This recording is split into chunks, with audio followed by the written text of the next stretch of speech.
Hello, আসসালামু আলাইকুম বন্ধুরা, কেমন আছো সবাই? আশা করি সবাই ভালো আছো। আমরা যাচ্ছি বগুড়ার উদ্দেশ্যে, বগুড়া নাচ গার্ডেন উদ্দেশ্যে। আমরা সিংড়া চলন বিলে সামনে আমরা দেখতে পাচ্ছি সিংড়া চলন বিল, আর এই যে আইসিটি ভবন পার হচ্ছে। এই যে চলন বিলের অংশটা দেখেন, সিংড়া চলন বিল। আমরা যাচ্ছি, ছোট ভাই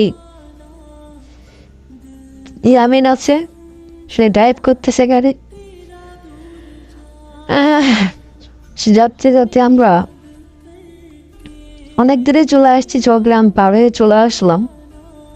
এই যে আমাদের গাড়ির গ্যাস শেষ হয়ে গেছে, এই কারণে আমরা এখন গ্যাস নিতে দাঁড়াইলাম। গ্যাস না শেষ, আবার